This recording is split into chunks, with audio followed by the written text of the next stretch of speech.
शहरवासियांना,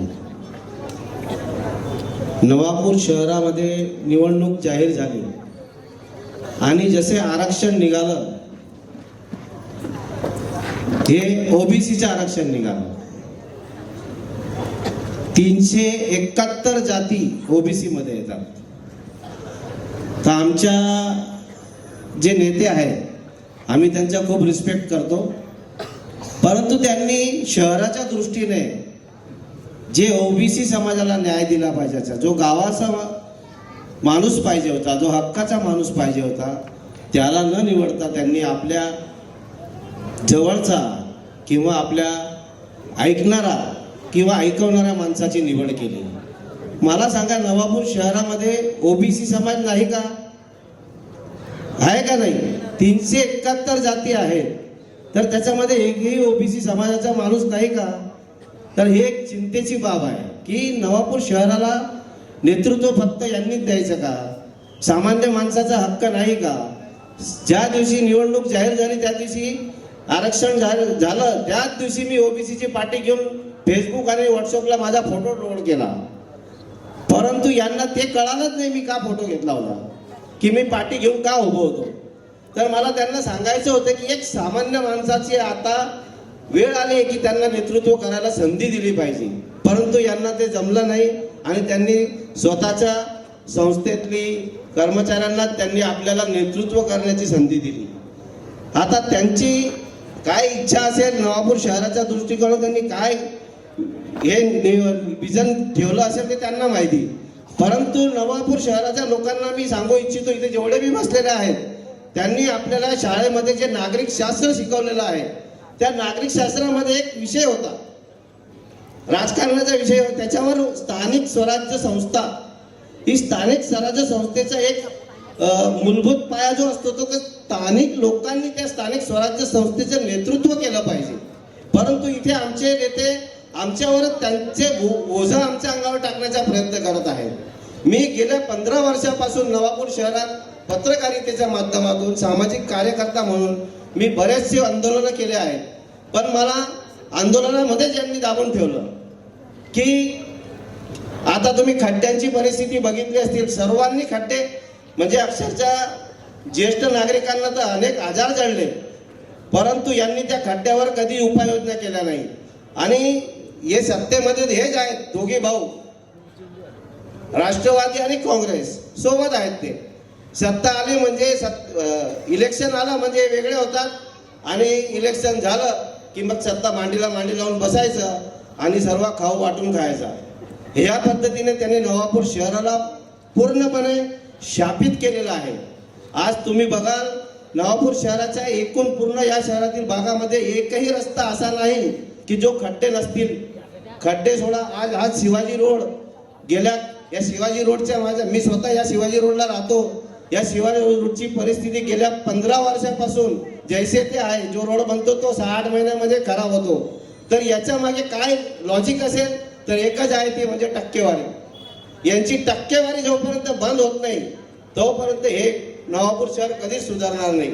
त्यासाठी मी स्वतः माझ्या नगरसेवक पदासाठी मी उभा राहणार होतो. मी फॉर्म सुद्धा भरलेला होता.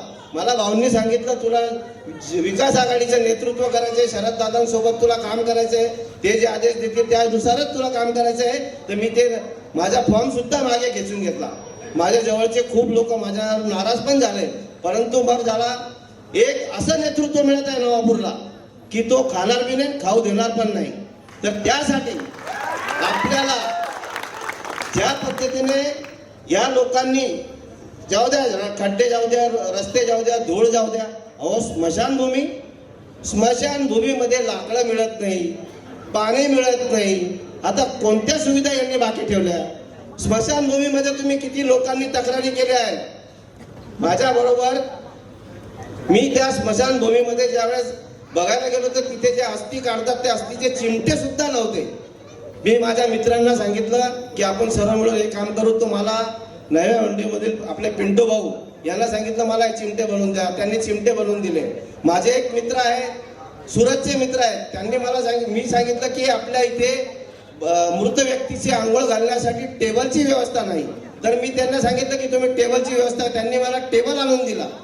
तर एक गोष्ट लक्षात ठेवा की यांची जी नीती आहे ती फक्त टक्केखोरी. यांना टक्के भेटले म्हणजे मोकळे होऊन जातात. हे दोन्ही आजूबाजूने दोन्ही सत्तेवर येतात आणि आपल्याला वाटून खाऊन जातात. म्हणून आपल्या शहराची जर परिस्थिती सुधारायची असेल तर प्रत्येकाने आज नक्की केलं पाहिजे की आपल्याला परिवर्तन आणि इतिहास घडवायचा आहे आणि तो इतिहास फक्त विश्वास भाऊ घडू शकतात.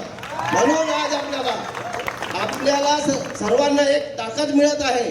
एक सामान्य माणूस, एक सामान्य घरातला माणूस तुमच्यासाठी आज त्याच्यावर नाही तेवढे गंभीर आरोप करण्यात आले आणि त्याला खोट्या गुन्ह्याखाली त्यांना अटक करण्यात आली आहे. पण तुम्हाला सांगतो त्या माणसाने बाहेर राहून सुद्धा आज आपल्याला हिंमत दिली आहे. ते म्हणते तुम्ही लढा आणि लढा फक्त नवापूरच्या जनतेसाठी. त्याचा कोणताही उद्देश नाही या नवापूर शहराच्या की बाई मला याच्यातून काही खायला मिळेल. त्याने मला स्पष्ट शब्दात सांगितलं आहे की मी खाणार नाही, कोणाला खाऊ देणार नाही. आणि मी एवढंच सांगतो, प्रत्येकाने आमचे हे 23 शिलेदार विश्वास भाऊचे आणि आमचे कार्यसम्राट आमदार त्यांचे नेतृत्व करत आहेत. सर्वांना माझी नम्र विनंती आहे, मला यापुढे आंदोलन करण्याची वेळ येऊ देऊ नका. कोणी बी किती आंदोलन केले असतील बगीचांसाठी, किती बगीचा ओसाड पडलेले आहेत. बघितले तुम्ही कोणते? तुम्हाला फिरायला जायला बगीचा आहे का? आहे तुम्हाला बगीचा? ते मरीमाता मंदिरा परिसरामध्ये शरद दादांनी 1,10,00,000 रुपये आणून दिले, ते सुद्धा खाऊन गेले. ते आज ओसाड पडलेलं आहे. नेहरू उद्यानची परिस्थिती बघा. रमजान ईद असो काय असो तर मुलं खेळायला जातात. परिस्थिती एकदम गंभीर करून टाकली आहे. अहो एवढी गंभीर की नवापूर शहरात मुलांना मुली द्यायला तयार नाहीये. તમારા નવાપુરમાં શું છે તમારા નવાપુરમાં? તો अशी परिस्थिती या लोकांनी आणून ठेवलेली आहे. सत्ताधारी हे निवडणूक आली की हे सत्ताधारी वेगळे होतात आणि निवडणूक झाली की मांडी लावून बसतात. आम्ही दोघे भाऊ आणि सर्व वाटून खाऊ आणि आपल्याला असंच वाऱ्यावर सोडतात. ही एक सुवर्ण संधी आलेली आहे. सर्वांना सुवर्ण संधी आलेली आहे. एकच लक्ष, आपला भाऊ नगराध्यक्ष. एवढं सांगतो आणि सर्वांना विनंती करतो की तुम्हाला एक पर्याय आलेला आहे. आतापर्यंत असा पर्याय आपल्याला दिसलेला नव्हता. हा एक पर्याय आलेला आहे आणि त्या पर्यायाला तुम्ही विश्वास भाऊंना ताकद द्यायची आहे आणि आपल्याला त्यांना रिक्षाच्या चिन्हावर सर्वांनी बटन दाबून त्यांना प्रचंड मतांनी विजयी करायचे आहे. एवढं सांगतो मी थांबतो. जय हिंद, जय महाराष्ट्र.